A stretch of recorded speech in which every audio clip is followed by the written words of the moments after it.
Vēnu pavasaris ir Dr. Mauriņa klīnikas ilgadēja iniciatīva, kas aicina ikvienu pārbaudīt kāju vēnu veselību. Šodien mēs skatīsimies, kā notiek kāju vēnu pārbaude, ja cilvēkam nekas nesāp. Agnese dosies uz izmeklējumiem, es došos uz sarunu ar profesoru Mauriņu.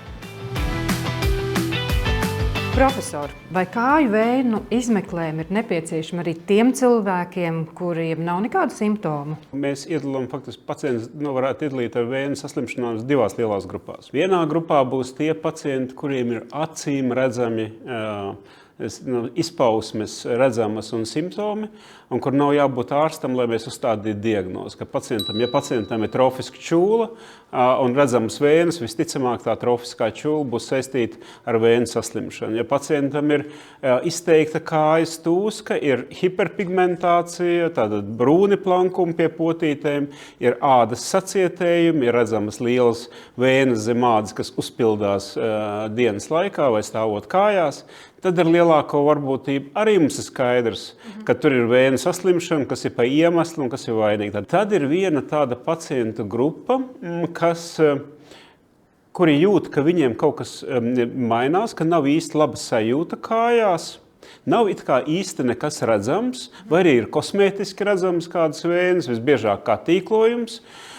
Un tātad mēs neredzam tādas lielas vēnu problēmas. Ja? Un tā ir tā grupa, kas ir apmēram 50% no mūsu pacientiem. Tie cilvēki, kas nāk vai nu profilaktiski, jo sakarā ar to, kad viņi zina, ka ģimenē ir paplašināts vēnes vai vēnu problēmas ir citiem cilvēkiem, un viņi vēlās pārliecināties, vai viņiem ir vēnu problēmas vai nē, vai arī viņi nāk estētikas problēmu dēļ, sakarā ar to, kad ir redzams kāds asinsvadu tīklojums kājās, ko viņi gribētu risināt, un tad mēs veicam šo izmeklēšanu, lai saprastu, vai nav kāda atkal slimi vēnu posmi zem šīm te virspusējā tīklojuma, ko mēs redzam ar aci.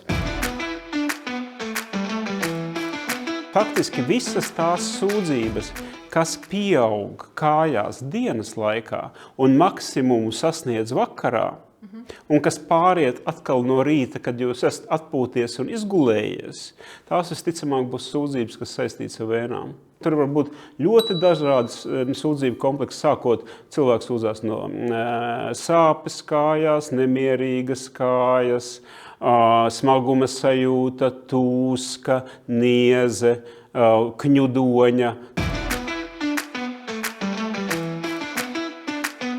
Es esmu Dr. Mauriņš, uzmanīgi klausos jūs, par ko jūs sūdzaties, lūdzu? Ziniet, sēdošs darbs. Un draudzene sāk stāstīt arī, ka viņai uz vēnām visādi tur veidojumi sāk parādīties. Es negribu to sagaidīt. Nolēmu pārbaudīties. Mēs veiksim kāju asinsvadu izmeklēšanu, pielietojot ultrasonogrāfijas metodi, un šo izmeklējumu sauc par kāju asinsvadu dupleks sonogrāfiju. Ko mēs uzreiz jau varam redzēt, kāju asinsvadi ir pavisam normālu plūsmu. Mēs veicam tādu distālu saspiešanu, un ko mēs redzam, pavisam neizteiktu ļoti nelielu plūsmu, un tā ir monofāziska. Kāpēc monofāziska? Mēs redzam tikai vienu krāsu, tātad zilu, tā ir plūsma virzienā uz sirdi, tā ir pilnīgi normāla plūsma.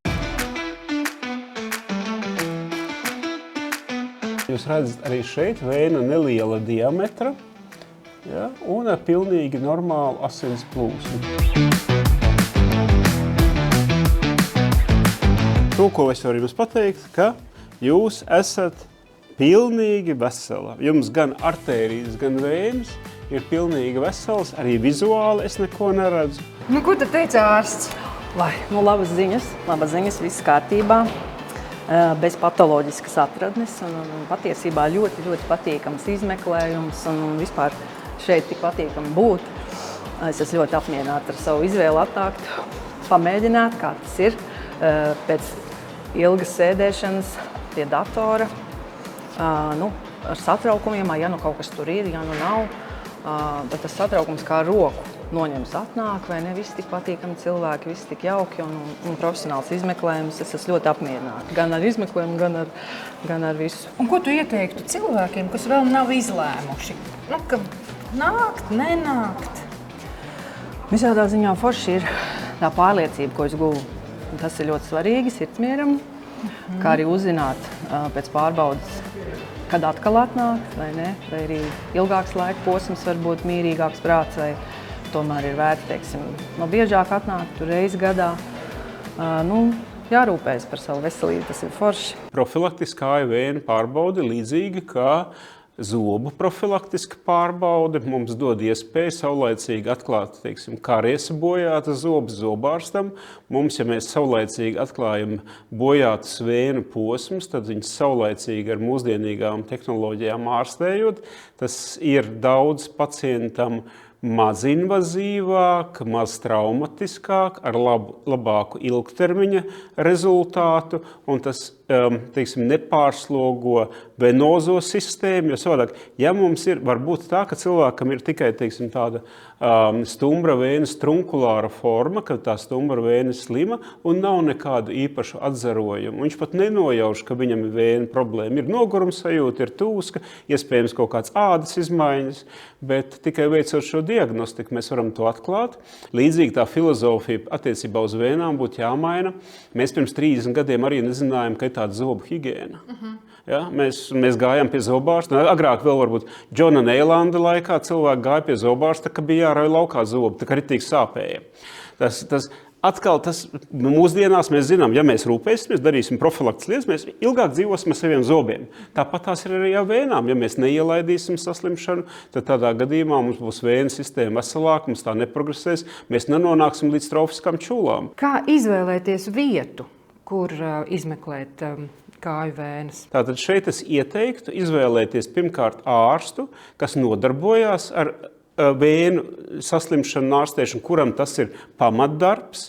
Tātad pie mums klīnikā ir 11 šādi ārsti, kas nodarbojas tikai ar vēju saslimšanu ārstēšanu. Protams, ka tajā brīdī viņu zināšanas un kompetenci daudz augstākas, viņu prasmes katram pacientam piemeklēt optimālo ārstēšanu un arī nonākt līdz pareizai diagnozei un tālāk labam rezultātam būs daudz lielāks nekā šādam ārstam, kurš ikdienā nenodarbojas katru dienu, kuram tas ir tikai kāds blakus darbs, kurš šad tad kaut ko dara. Tātad ārsts ar zināšanām, lai būtu visas šīs tehnoloģijas, kas ir vajadzīgas gan diagnostikai, gan ārstēšanai, lai būtu šo dažādo tehnoloģiju kopums, tad ar lielu varbūtību jūs nonāksiet arī pie laba rezultāta, pareizas diagnostikas un mūsdienīgas ārstēšanas. Fantastiski jūtos, esmu ļoti laimīga, kad esmu saņēmos uz šo soli.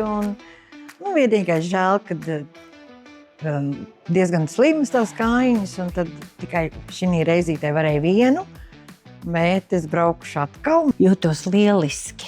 Un vēl tagad dzirdot, ka daktere apstiprinājumu, ka operācijas ir veiksmīgas, ka sklerotizācija ir veiksmīga un ar lāzeru operāciju lietiešu daktere arī ir veiksmīga. Es pilnīgi patiešām laimīga. Es pamanīju, ka viena vēna ir izcelta vairāk, tā kā uz āru, kā 3D. Un es domāju, tas varbūt nav īsti normāli. Un tad es domāju atnākt uz konsultāciju. Un man konsultācijā dakteris apstiprināja, ka tas nav. Jā, ka vēna tiešām ir slima un ka kaut kas jādara lietas labāk. Jāņem vērā arī, ka tieši vēju saslimšanās mēs visi tie, kas ir nodrošinājuši attīstību un starptautisku attīstību tieši vēju ārstēšanas jomā. Tātad visas šīs mūsdienīgās lāzeru metodas, arī visi šie viļņi un radiāli izstarojošo lāzeru vadu sistēmas, viņas ir attīstītas pie mums klīnikā, un mēs izstrādājuši arī esam šīs starptautiskās receptes, kādā veidā šīs vējas arī starptautiski tiek rekomendēts ārstēt. Un vēl ļoti daudz, ko mēs esam darījuši, lai samazinātu jaunu vēju veidošanās iespēju, un šeit atkal ir prasmes vajadzīgas un zināšanas, kā pielietot šīs tehnoloģijas. Un mēs esam attīstījuši beidzamajos gados ļoti īpašas tehnoloģijas tieši, lai samazinātu šo recidīvu risku. Tātad to, ko esmu centies darīt, ir tas, ka ja mēs izārstējam pacientu vienreiz, tad atnākot arī pēc 15 vai 20 gadiem ar lielu iespēju šī ārstētā vēna vai šī ārstētā zona joprojām būs labā stāvoklī un tur nebūs vajadzīgs nekādas jaunas iejaukšanās. Paldies, profesori! Kā vienmēr brīnišķīgi. Paldies par jūsu zināšanām, par jūsu attieksmi un par jūsu komandu.